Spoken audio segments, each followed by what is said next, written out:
Hello everyone, my name's Allan and welcome to part 2 of a 3-part series on how to build a trommel wash plant. In this particular series I'm going to talk about the upper wash plant, including the trommel and also the hopper here and everything. We're going to go through all the details here bit by bit so you know how to put one together yourself. So with that, we'll go ahead and get started. In the previous video we made this trommel, got it all put together, get it turning so it's nice and true. So now what we can do is go ahead and cut the shafts off of both ends. Generally, I like to have about a 1-inch extension out from the edge of the lip here. So you can actually take your bucket lid and put it on here and then just measure out about 1 inch and make your cut and everything.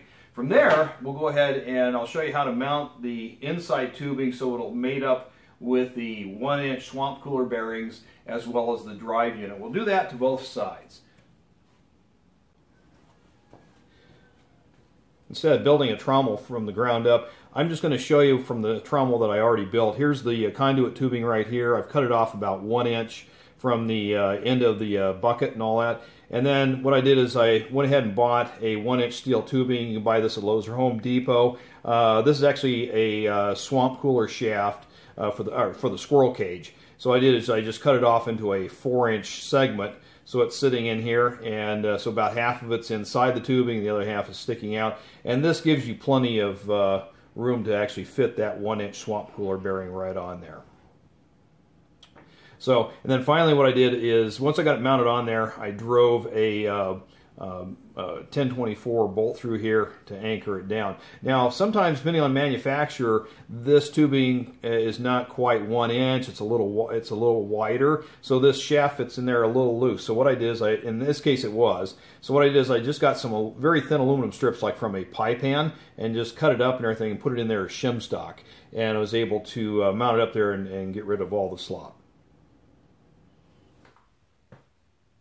So the first thing you're going to do when building the framework that holds the trommel and hopper together is you're going to make this piece right here, okay? And this is going to be really important. You want to make it long enough. I think this is about 14 inches across, and long enough so that way you can actually hook up the elbows here and keep the framework away from the trommel, give you at least about 1 or 2 inches of working room on each side.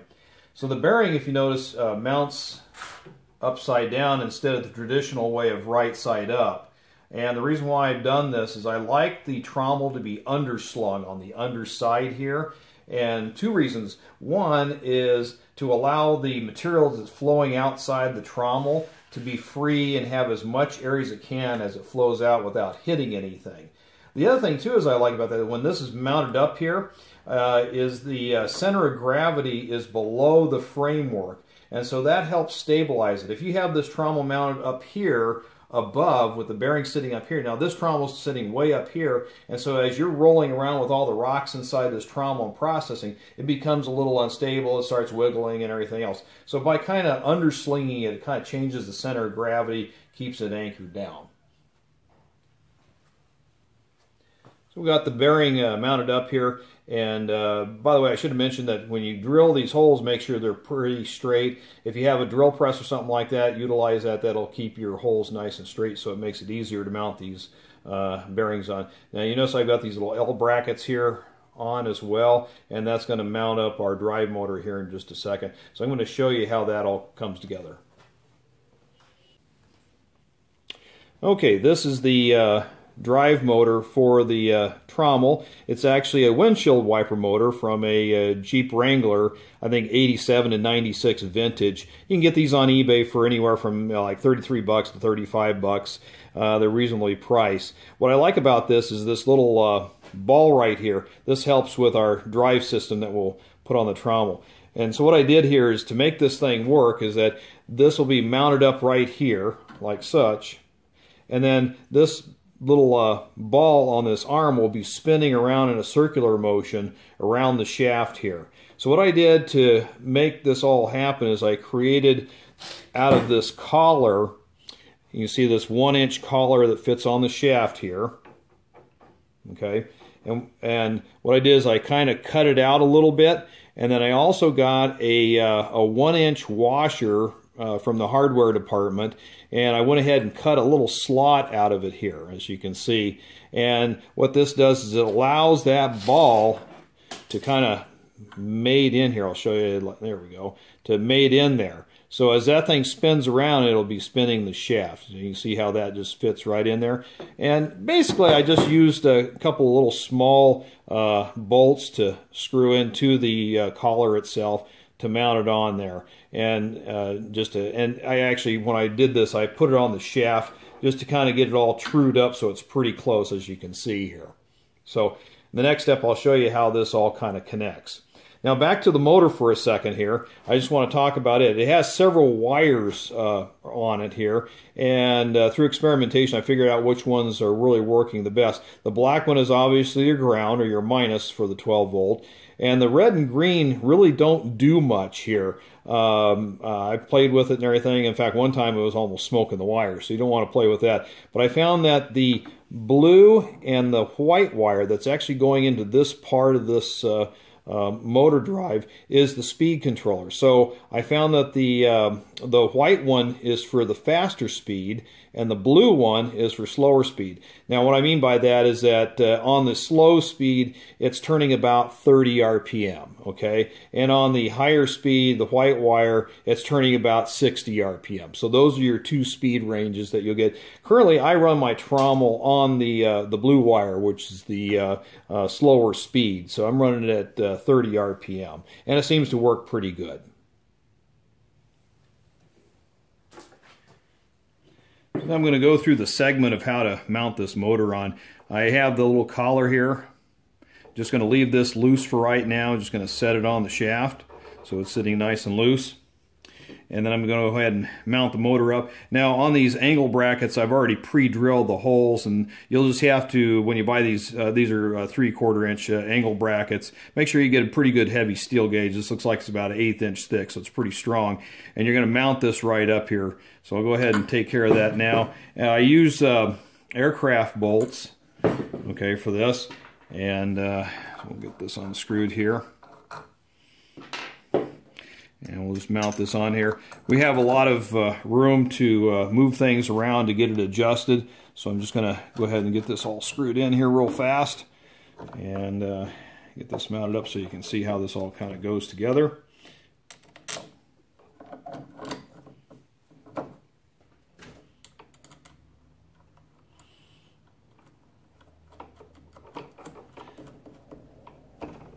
And again, these are quarter 20 bolts here that I'm working with. So let me just get this screwed on here.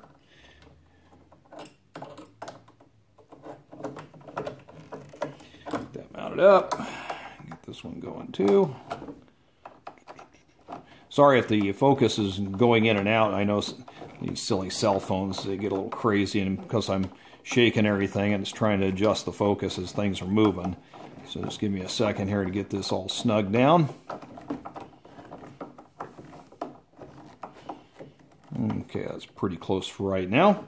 All right, so now we have the motor in place, and so now I'm just going to rotate this this ring, or this collar, so it's going to mate right in there. So you can see how this is mating right in the center of that ball there. You see that? So it just fits right in there. Once I get the position that I want, then I'm going to go ahead and lock it down. It's got a little set screw here, and now we're connected. Now the other thing that we can do too is that the beauty behind this is that you don't have to necessarily have that main drive shaft off this motor perfectly lined up with the main drive shaft of the Trommel. By doing it this way, it can be off a little bit, especially with the PVC pipe flexes, the framework flexes, or maybe this is a little off-centered. It's going to keep spinning this thing around and around without binding. If you were to take this shaft and mount it straight in there, if you didn't have that perfectly lined up and keep it lined up, as that Trommel's turning around, it's going to be binding and releasing and binding and releasing. It's going to be really, it's going to wear the motor out and everything much faster. So it's better just to leave it like this. Let the swamp cooler bearings take up any slop and slack and any flexure and stuff like that, and then this thing will just continue to spin around. Now the other thing to do is you can eyeball it by looking down this shaft here to see if you're pretty well centered up with this shaft.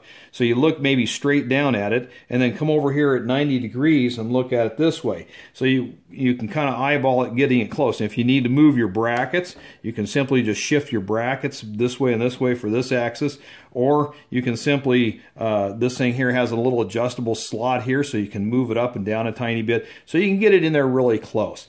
And if you don't have that, you can also cut slots in the metal plates itself, just to give you a little bit more wiggle room to move this around and everything to get it just right. So that's pretty much it, how the drive unit mounts on here. It works really well. And also, by the way, I put a little bit of grease in there, even though it's not really spinning around, but I just put a little grease in there for contact and all that. Now, if you also notice that I don't have any other collars on this shaft, so technically this whole trommel could slop in and out and everything. Well, I've got the main collars to hold this in position on the bearing on the other side and everything. So I got two collars sandwiched on that end to kind of keep the trommel from sliding in and out and everything. So that way this guy here will actually stay pretty close to perfect on that circle. So here I'm just demonstrating by allowing this collar to spin free on the shaft here, and you can see that even though it's you know, maybe not perfectly lined up, it's still spinning, it's nice and smooth, it's not binding up the motor and everything. So when I lock this thing down onto the shaft, it's going to be turning this thing nice and true and everything, and so regardless what the framework is moving and stuff like that. Next, we're going to discuss the framework around the trommel. So we'll start at this end first. And like I mentioned earlier in a previous segment, we cut ourselves a crossbeam that holds the bearing and everything. We have one equally for back here as well. And then we have these elbows, and by the way, this is, again, schedule 41-inch pipe. And we have this elbow coming around, and when you're mounting these, make sure these are nice and straight and flat and everything. And then I have these T-connectors. Now, I have the T-connectors, they're angled at about 20 degrees. This holds up the legs for the trommel. Now, originally when I first made this trommel, I was expecting to be a lot more portable, so I made this so that way these legs would go out and give it better support and stability, and I had them like 4 feet long, so that way wherever I arrive to a site I can set it up and everything and use these legs. Consequently, if you notice in my original video, I no longer really use those. Actually, I have steel fencing pipe driven into the ground, and I have special little hooks that actually hang on to the pipe in different portions, so that way when I go out and I have it set up so it's at the right angle and everything else, so every time I go out to the field, because I'm working the same area all the time, all I have to do is just take this trommel and drop it right down in. It's already leveled out as I need it, the right angles and stuff like that. It makes it really handy. But if you're not fortunate to have a setup like that, you can still keep it portable by simply making some legs and have it all set up. And I recommend that you do that when you're, when you're building your trommel. Set it all up at home, get it all leveled out the way you want it working and everything, the right angles, before you take it out in the field to make sure it's going to work right for you. So these are T-connectors here are set at about 20-degree angle pointing outward, and then the PVC pipe is mounted on there. Now, if you notice, I have four, two on each side. And I still kept the little bit of the leg here because it's kind of nice. It helps elevate the trommel, especially when in storage or in transport. It keeps the cowlings underneath here from getting smashed and deformed and stuff like that. So it just kind of keeps everything nice and neat. So anyhow, you're going to measure this out to how long of a piece you're going to need to go along the entire length of the trommel. And then you're going to need a T-connector back here on both sides. And this T-connector is going to have the same PVC pipe going back that's holding the rear swamp cooler bearing and mount and all that. So, and then you're going to have the other part here is going to come across. You're going to have another set of T-connectors on each side.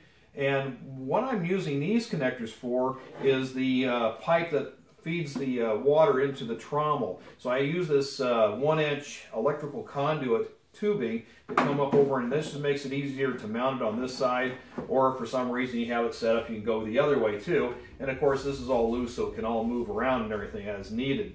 And if you notice too, a little quick note here, you notice that there's really no right angle bends in this. I want the water to flow up through the pipe nice and smooth without any restrictions, so I want maximum flow coming into this trommel. So anyway, this thing sits right here.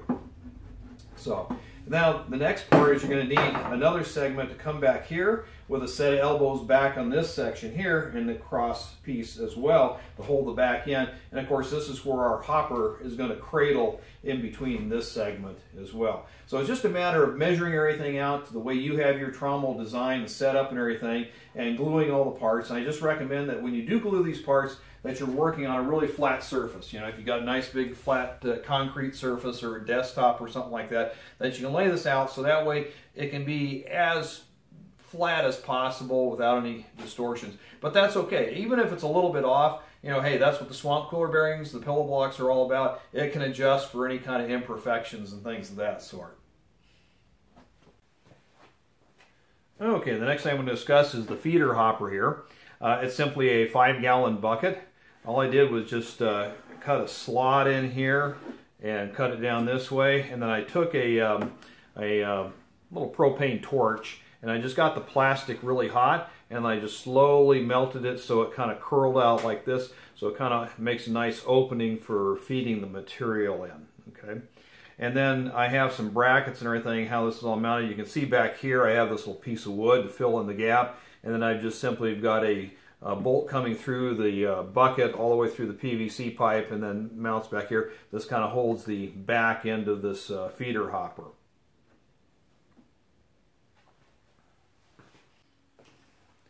And here's just a little different perspective on the same hopper. To mount this part onto this crossbeam, all I did was just get a piece of angle bracket here and kind of flatten it out to kind of match the curvature of the bucket surface and everything, and mount it on there. So basically this is holding the back bolt as well as these two brackets that are on both sides. They're mounted on top of here, kind of holding everything together, keeping it mounted up there nice and firm. As you notice, we have a gap here between the hopper and the main trommel, so I'll show you how I created a little feeder tray that fits in there so it feeds the material, bridges the gap that we have here, and I'll show that here next.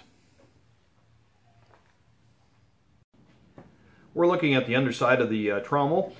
What I did is I took a piece of scrap plastic bucket and mounted it onto the hopper part, and that helps feed this into the trommel. And also to make it feed a little better, what I did is I took the lip off this bucket, and that allowed a little better surface area here to make contact with to mount these bolts onto, so it made a really nice connection. Here's another perspective of the little piece of plastic that I installed to bridge the gap between the feeder hopper. You can see it sitting right here, and so the material flows down and drops into the trommel, so you can see the trommel right there moving. So as this trommel's rotating, it's just kind of just brushing on this plastic. It will make kind of a little brushing noise, but it's not really hurting anything at all. And plus, once the water gets on there, it kind of acts as a lubricant, but it really doesn't put any kind of excessive drag on the trommel itself. Also, while we're looking down in through the hopper here, I just want to point out the bearing right here. And you can see the collar that's mounted in front of it there. That kind of helps hold the trommel from sliding around.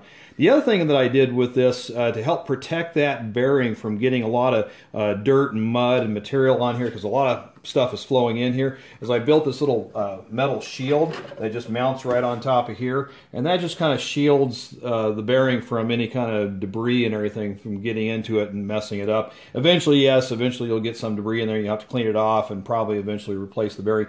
But I put this on there just for a little extra protection. Now the other thing too is that also, because you're going to be dumping a lot of material in here and a lot of rocks and everything, I mean, I'm dumping in here like sometimes 4-inch rocks, okay? And to help protect this hopper from wear and tear, I took an extra piece of plastic bucket and I mounted it down here on the bottom, so I have this bottom double sleeve, so it's kind of a double thickness, and so that way the rocks can beat on it, and eventually when that wears out I can unscrew it, pop it out, and put another little piece in there. You can also use a piece of sheet metal if you want to mount in there too as well, serve the same purpose basically. And I also sealed it with a little bit of silicone, so that way the dirt and gold can't, you know, get trapped behind it or anything like that, and that just allows everything to flow a lot easier and last longer. Next I want to point out are the cowlings here that are on the underside of the trommel. This just kind of helps guide all the material that's coming off through the screen down onto the sluice. And they're just simply made of 5-gallon buckets that I cut up and everything. And then I just mounted it onto the framework here with a few bolts and everything, and just made the angles as such that way as the flow comes down, it drops onto the cowling and then it feeds onto the sluice. Now it all depends on how you want to set up your rig and everything, if you want to feed it on the side or you want to rotate it 90 degrees or whatever. So this is pretty much up to you how you want to mount this on here, but again, just wanted to point out that it's just made with simple plastic bucket material. And I just want to point out this little modification that I put together. Even though there's good water flowing down through the sluice and I've got this little feeder connection here between it, there's always a little bit of water that likes to drip out between this. And so I originally had a 5-gallon bucket underneath the trommel to capture the drippings, but gosh, every 15 minutes I was emptying a bucket. So I went ahead and extended this little piece of plastic out, and that captures all the drips and everything, and then it just rolls down into the cowling and onto the sluice.